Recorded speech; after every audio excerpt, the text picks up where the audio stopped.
back to the Corporate Sister TV. I'm Solange Lopes and I'm the founder of the Corporate Sister website and brand. Today I'm chatting about leading more authentically in the workplace as women. Being leaders in the workplace as women can be quite challenging, in addition to being significantly outnumbered and also having a painful lack of diversity, equity, and inclusion, especially in leadership ranks in organizations, businesses, and companies. Leading as a woman is not necessarily valued, especially in terms of the core values and strength that we bring to the workplace. When it comes to these core values and strength, research clearly distinguishes between more masculine and feminine styles of leadership. Some of the values that come to mind when we think of masculine styles of leadership include strength or power, or ego or stubbornness, or even competition and arrogance.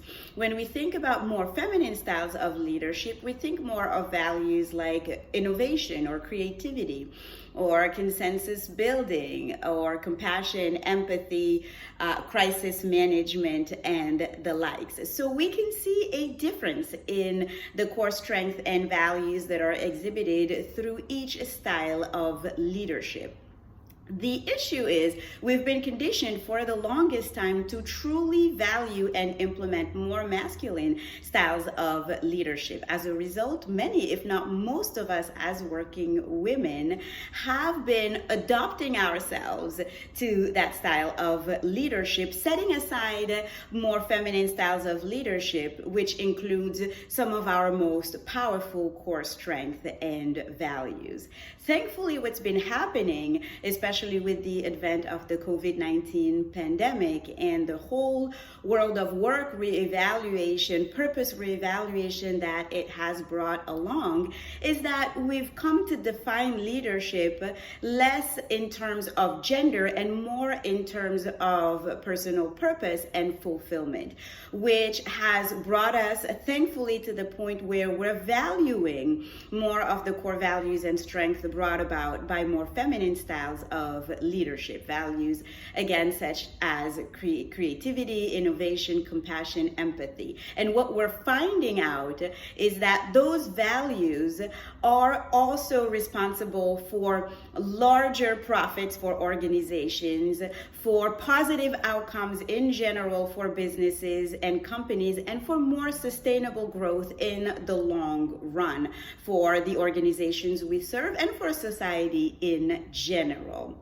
However, in order for us to adopt more of our own core values and strength as women leaders, we do have to undergo a certain process of unlearning what we've been told by society that we should lead as, and embracing our own styles of leadership. So here are 3 tips or strategies that may help us in this process.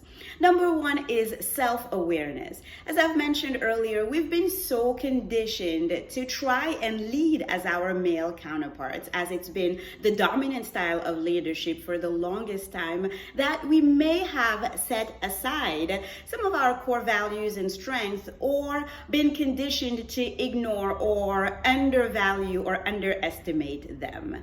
As such, it's become necessary for us to relearn literally ourselves and to undergo a process of self-awareness. In that we need to come back to learning what our core values and strengths are. There's an exercise that I usually use in many, if not most of my trainings, and that's the individual SWOT analysis. You've probably heard of the SWOT analysis in more of a business context, which consists in analyzing a given organization or business's strengths, weaknesses, opportunities, and threats. The same exercise can be performed on a more personal and individual level, whereby we are called on to reflect upon our own strength weaknesses, opportunities, and threats.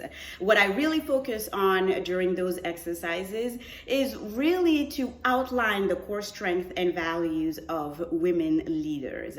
And it's been a really powerful exercise for women leaders to really relearn themselves and learn to value their own core values and strength and how they can adapt those to their organizations or businesses. Strategy number 2, in addition to self-awareness, is alignment. Very often, unfortunately, as self-aware as we can be as women leaders, there may be a lack of fit or alignment between our own mission and values and those of the organizations that we serve. In this case, unfortunately, our leadership can be rendered ineffective. So it becomes really important to ensure, in addition to being self-aware, that there is a proper fit and a proper alignment between our core strength and values, our core mission as women leaders, and we're all women leaders in our own capacity and position, and those of the organizations, businesses, and companies that we serve.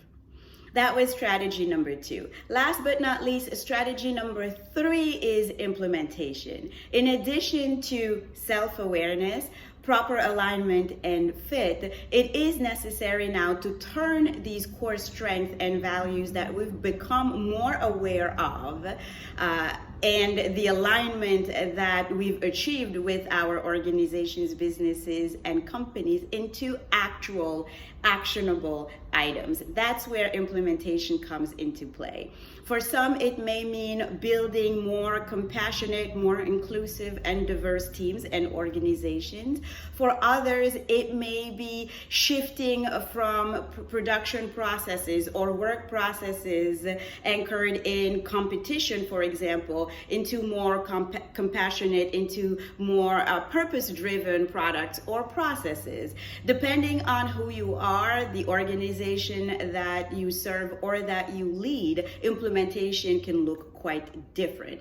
But in order to be able to lead authentically as working women, we have to close the loop with being able to implement our leadership into actionable items. So these are the 3 strategies that I wanted to share to continue the conversation on leading more authentically as working women in the workplace. I'd be curious to know of your own stories of leading more authentically in the workplace, your own insights, recommendations, and strategies as well. So please email us at corporate@thecorporatesister.com. And in the meantime, thank you for watching, and I'll see you on the next video.